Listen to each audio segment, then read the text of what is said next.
Before we get started, I have a quick favor. I've been self-funding the Finding Genius podcast for 5 years now. I've done over 3,000 episodes. And as you can see on YouTube, we're up over 1 million views on the channel, which is fantastic. The next thing I really want to push on is to get up to 10,000 subscribers. Because once we do, we'll be able to put a donate button and we'll be able to solicit donations to help keep the podcast running and to also get the Finding Genius Foundation moving along. We have a big project studying anxiety, depression, and PTSD and working on a product to help people overcome these problems because I've seen them explode recently after the last 2 years of the whole virus situation. So if you would, please subscribe to the podcast. That would help us tremendously. Give us a thumbs up and check in the description for Buy Me a Coffee. It's about $5. If you could buy me a coffee, I'd really appreciate it. It would help keep the channel going, and I love coffee. Thank you.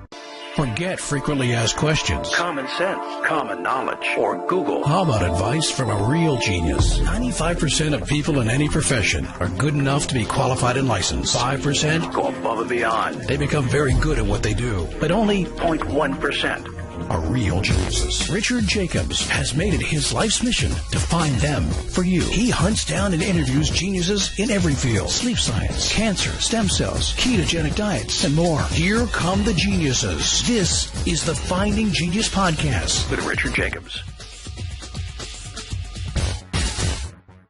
Hello, this is Richard Jacobs with the Finding Genius Podcast. I have a very good guest today, Eddy Badrina. He's the CEO of Eden Green Technology. As the co-founder as well of BuzzShift. And we're going to talk about their vertical farming technology and what they're about. So, Eddy, thank you for coming. Thanks for having me, Richard. Yeah, tell me about how you got into this industry. It's for a lot of people, I would guess it's unusual, and their eyebrow would raise up when you talk to them. So, what's your background and how did you get here? So, I took a circuitous route to coming on board with Eden Green. My career path can be divided into 3 chapters. The first was government. So I spent around 6 years with the federal government doing foreign policy, 2 years as President Bush's Asian American spokesperson. Then the next chapter was starting BuzzShift, and that was a digital ad tech firm. Still exists, but my business partner and I bootstrapped it, started from scratch in 2010, sold it in 2016, bought it back 11 months later, and then proceeded to run it again. And while I was running that alongside him, this opportunity came up, and it was just too good of an opportunity to come run this high growth ag tech startup. So I jumped to that in December 2019. And funny enough, we sold BuzzShift again for the second time a little bit after I left. Okay, so what's the difference between Eden Green and BuzzShift? So BuzzShift is like digital ads, and Eden Green is a vertical farming company. So very different. But the reason I came on Eden Green is because the lead investors needed someone who, one, knew how to run a startup in a lean manner, knew all about burn rates, but more importantly, knew about go-to-market strategy, about product market fit, about sales strategy, building a sales team, and then going to market. So I came on board because the technology was there. There was a technological proof of concept, but what was missing was a coherent go-to-market strategy and a commercialization of the technology. And so I brought in a team and have built it up in the 2.5 years since I've been on board, have raised money to build a commercial proof of concept. That's up and running now. And so now we are in a growth capital phase. Well, so what does Eden Green do? I mean, you use containers for your vertical farms, or what is it? Yeah, so we're known as a hybrid in the control environment agriculture industry, CEA as it's known. You've got 2 ends of the spectrum. On one end of the spectrum are flat tray greenhouses. Those are tried and true technology, usually out of Holland or out of Netherlands or out of France, and those are great automated flat greenhouses.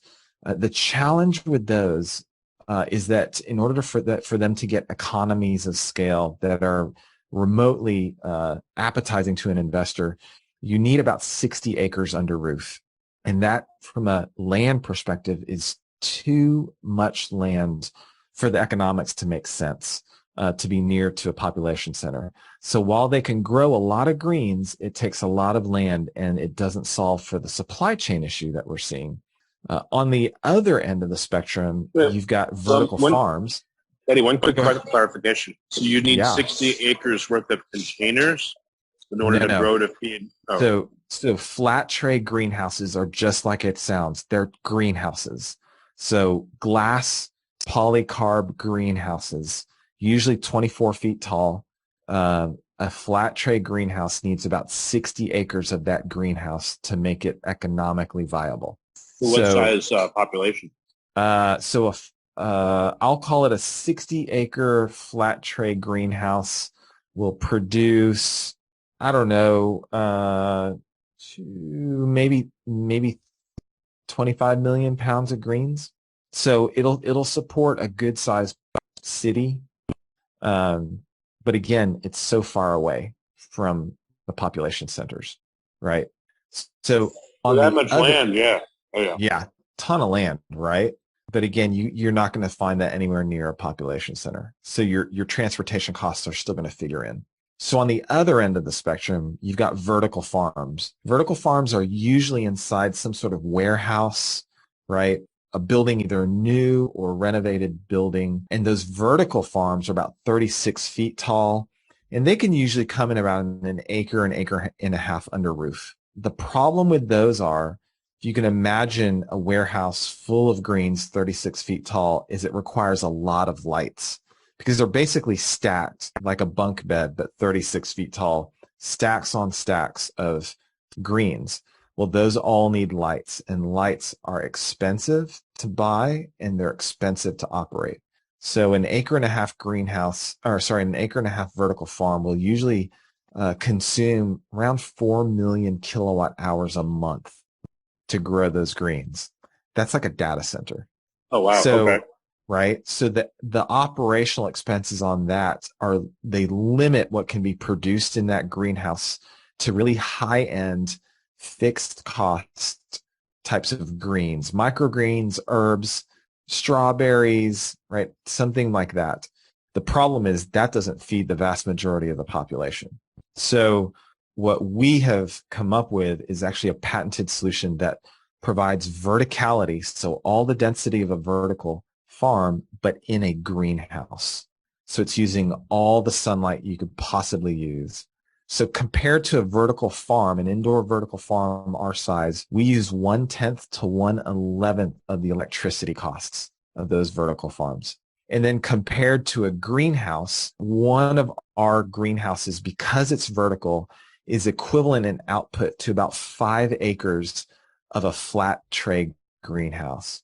So all of a sudden, we can be both economical as well as close to the population centers. In fact, our business model is predicated on being within a mile, if not less, to a distribution center. So we virtually eliminate all the transportation and supply costs associated with both conventional farming as well as with flat tray greenhouses. What's the profile of the buildings you use? Are they shipping containers, or is it like a very tall vertical farm? Like, what does it look like?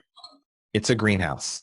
It's vertical within a greenhouse. So you've mentioned shipping containers like 4 or 5 times now, and I think that's pretty normal for the average consumer. They think really small form factor. They think, okay, a shipping container, costs $250,000 for one of these. There's called like freight farms or box farms, I think is the other one called. Exactly right. Right. Those are great if you're a nonprofit. If you want to feed a really small community, they're great as an addendum to a community garden. They're not going to feed any sort of population mass at all. They're just not scalable. The economics don't make sense. They're expensive to run. They're not going to scale to feed the vast majority of population. So I think the container farms have done a good job of being novelty and of attracting attention, but in terms of actually solving population needs, they're not going to do it. Okay, so yours is a greenhouse, but somehow it's a lot more efficient.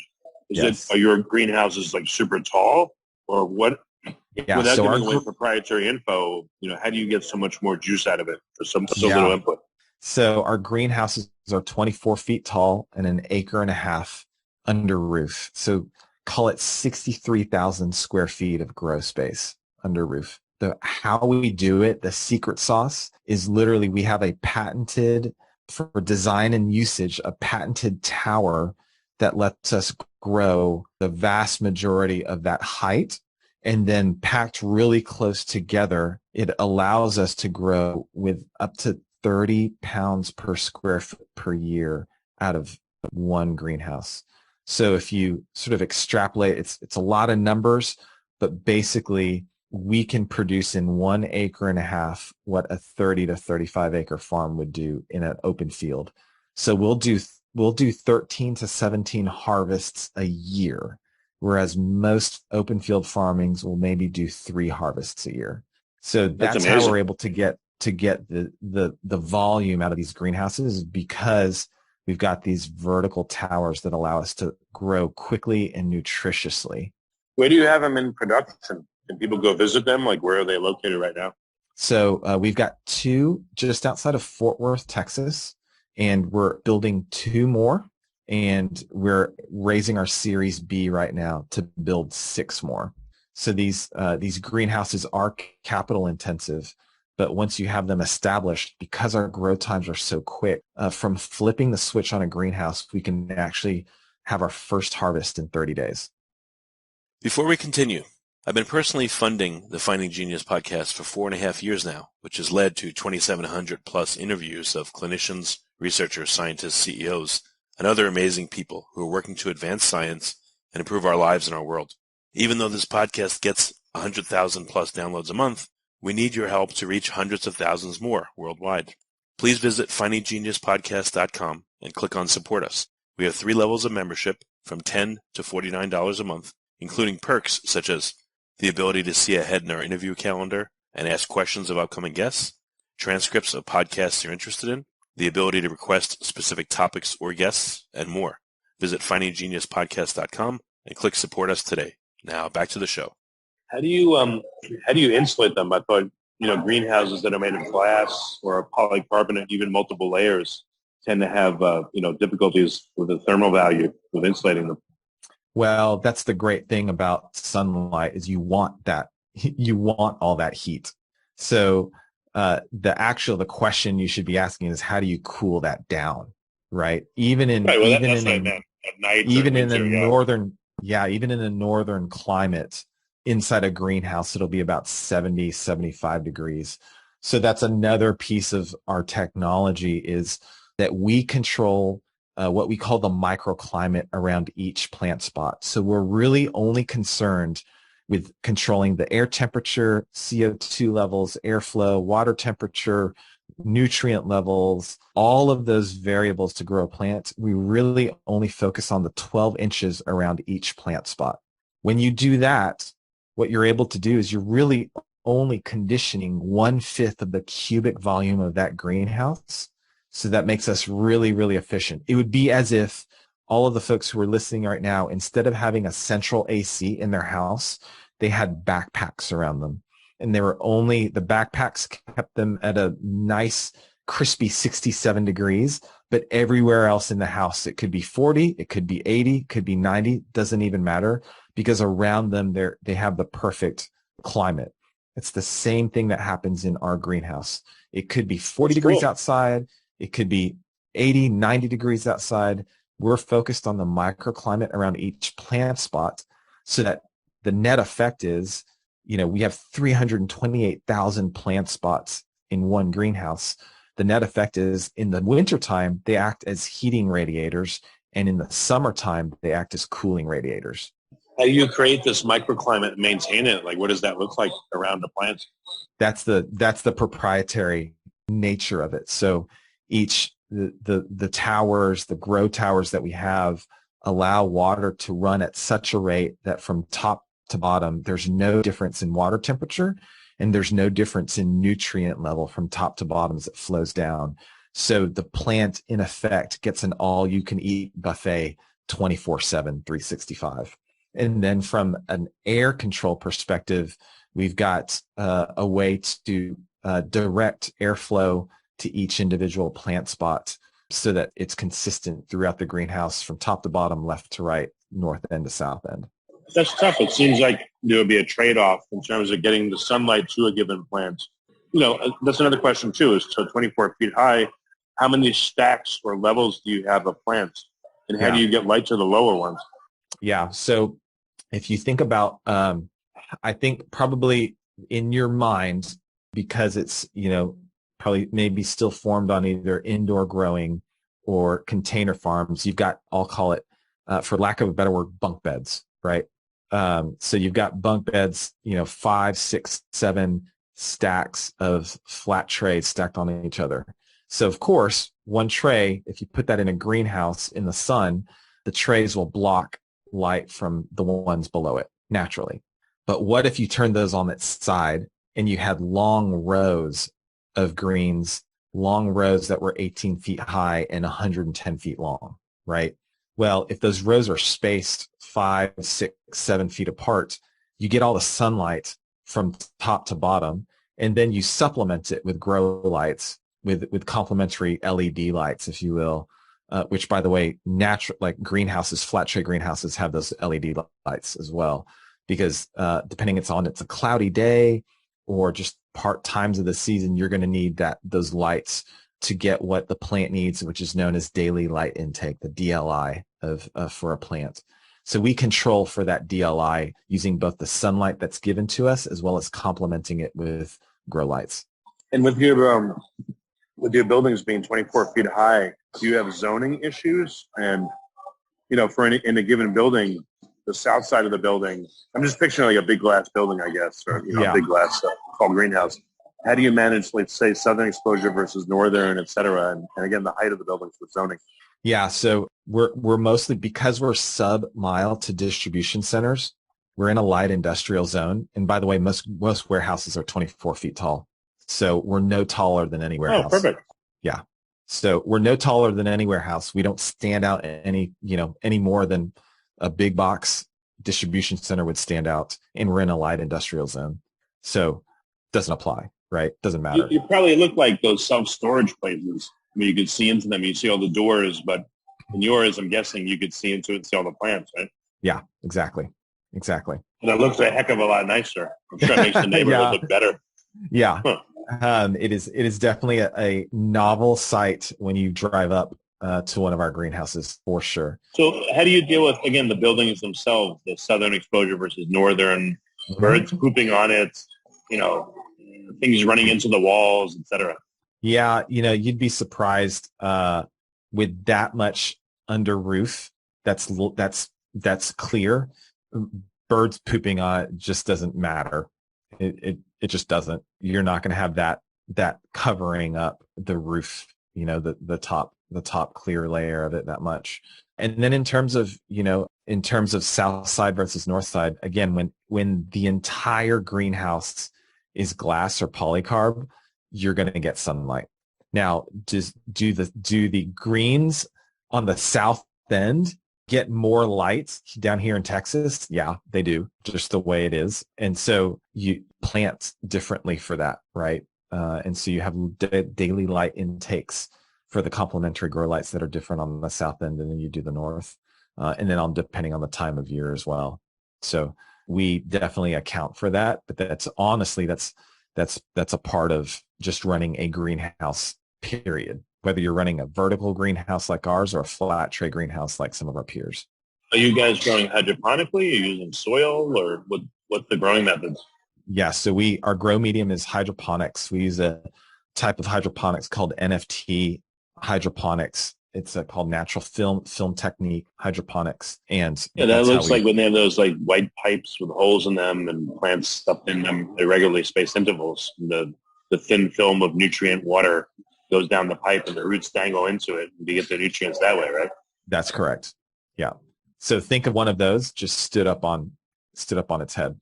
How come you guys didn't try flood and drain or deep water culture or other stuff? You just found this is most efficient, or when you do ebb and flood or deep water, you can't do vertical. Simple as that. Yeah, that's true. Yeah, gravity won't let deep water to go sideways. Nope. Exactly. Unfortunately, they harbor more bacteria because the water's stagnant. and the nutrient mix is uneven just due to weight of nutrients and water. So they're constantly, deep water ones unfortunately have a higher risk of bacteria and pathogens, and for food safety purposes, they're just not the best to be commercially scalable. Let's say, what if you have 10 plants in a vertical? The 10 plants, I would think, would get less nutrients because the other 9 are sucking up things out of it. Let's say, I don't know, the top 2 are in like the flowering stage, and they're taking a lot more of nitrogen out of the water. Yeah, and then the bottom ones are not getting it.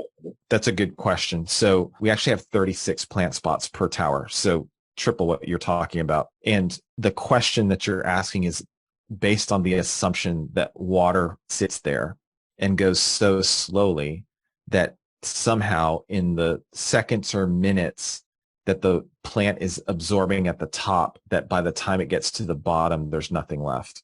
So plants absorb nutrients very slowly. So if you run water over it quick enough, you can go from top to bottom, and the plant at the top will never absorb remotely the amount of nutrients so that the plant on the bottom doesn't get any. Does that make sense? Like it's the water. You need a certain residence time to pick up the nutrients. Right. So if you flow water faster than that absorption time, then you're going to be just fine. And so that's what you can see it. If you ever look on our website, Eden Green, and you look closely enough, you'll see top to bottom, it's absolutely consistent. Top to bottom. It's because we flow the water so quickly that the plants have time to absorb, but not enough time to absorb everything. Okay. So what are your major inputs to the system? You don't need any grow lights, it seems like, but I guess you need, good amounts of fertilizer. Are you able to take the water and, let's say, strip the nutrients out of it and recycle it? Or, it seems like water would be like a major input, nutrients, but what are yours and how do you deal with them? Yeah. So the biggest input is water. Plants transpire, right? That's how they live. The question that most people ask is, okay, how much water do you waste? That's a valid concern compared to a conventional farm. So conventional farm, 35 acres, call it, producing 3 harvests over the course of a year, will waste roughly 800,000 gallons of water a year. Waste, not drink, waste. And that waste is usually runoff, contaminated with pesticides, synthetic fertilizers, you name it, right? Anything that came from the air, environmental factors, pathogens, bird poop, kind of everything of it, all of the above. So compared to that, to produce the same amount of greens, the volume wise, we only waste 90,000 gallons of water a year. And if you think that's a lot, just know that each of our households on average wastes 45,000 gallons of water a year. So I can grow close to 2 million pounds of greens while only wasting 2 households worth of water in the entire year. That's amazing. Yeah. Do you have plans to try to reduce that even further, just for either for vanity or for, to make the project like completely amazing, or, yeah. I don't know. It already is amazing, right? No, it already is is amazing, but we're always looking at ways to improve our water consumption and our water reclamation. So we already reclaim, because the humidity levels are really high in a greenhouse, we already reclaim humidity from the greenhouse and reclaim that water and put it back into our system. We recycle the water, so our system is a closed loop, so we can recycle it, filter it, put nutrients back in, and clean it out, and then use it all over again. And then we're also looking at ways of capturing rainwater. It seems like a pretty easy thing to do, like, oh, why don't we just use rainwater? Well, you mentioned something at the very beginning, which is bird poop, right? Any sort of animal defecation, any sort of bacteria, anything that gets on the top of the roof will make its way into that rainwater. So then your rainwater is not so clean. So you've got to figure out a way to filter the rainwater even more so than you have to filter municipal water. So useful, environmentally advantageous, but actually it's a lot harder than people think it is to use. Yeah, and I know rainwater, we all know acid rain from years ago, but when I've heard the pH of rainwater can be, 5, 5.5, which I would think would be very bad for plants. So right, you'd have to condition it quite a bit before you could use it. Yeah. Yeah. Okay. Yeah, that makes a lot of sense.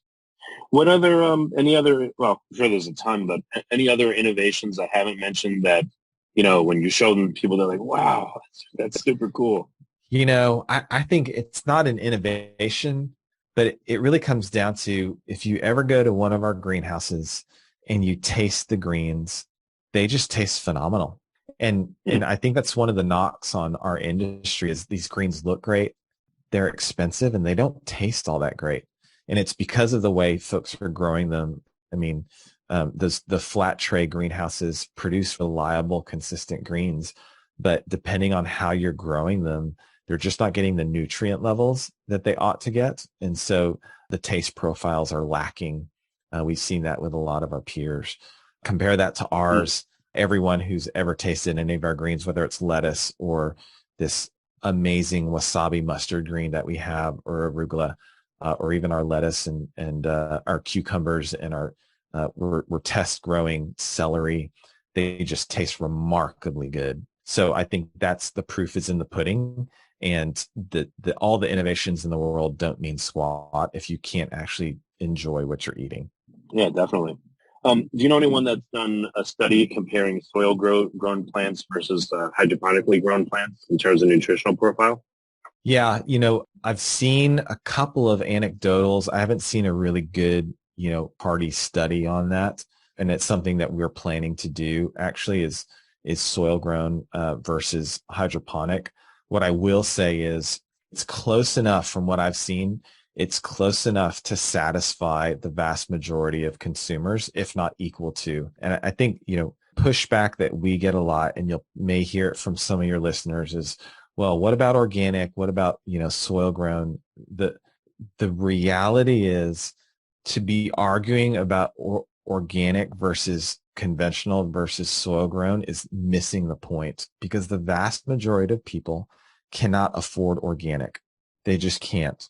And so their only alternative is to eat conventional. And little do they know, and most of the people do not realize this who are arguing for conventional farming, is that 90% of all of our lettuce nationwide comes from two spots in the United States. It comes from Salinas Valley, California, and Yuma, Arizona, both going through super droughts, one of which is a virtual desert.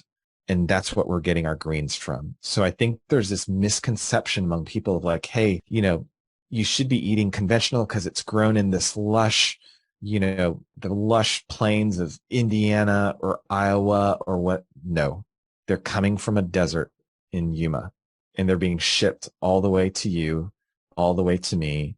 If you're on the East Coast, 9 times out of 10, you're eating a 3,000-mile salad from Yuma, Arizona. I'm just going to tell you, that's not sustainable financially. It's not sustainable environmentally. It's just not going to work long term. So people can argue over organic, soil grown versus us. And I just say like, hey, reality check. The soil grown as we have it is just not sustainable. There's got to be a different way to grow. What kind of plants can you grow in there that maybe are surprising? Since it's so tall, can you grow trees like fruit trees? What can you grow and what can't you grow that you've evaluated in your buildings? So we can grow over 200 varietals. We've tried everything from obviously lettuce and all sorts of leafy greens, cooking greens, collard greens, arugula, spinach, kale, chard, right? All the way to tomatoes, cucumbers, fruiting crops, blueberries. We tend to stay away from, internally, we funny enough, we call them innies versus outies. We grow outies, things that have soft root structure, things that, that are not tubers. They're not grown. Aren't buried. They don't have huge woody type stems and root structure. So we prefer to grow outies more than innies. I would think, that's actually a really good point, Richard, is we're not a silver bullet for the ag industry. We can grow some stuff really, really well at a competitive advantage and an environmental advantage to the conventional farmer. And it actually allows them to focus on things that are higher margin for themselves. It requires change, but it's better for them and better for the environment. So we're always researching and don't, never say never. But if we alone stick to leafy greens, to herbs, to some fruiting crops, to some vining crops and flowers, we would be a massive, massive company. Yeah.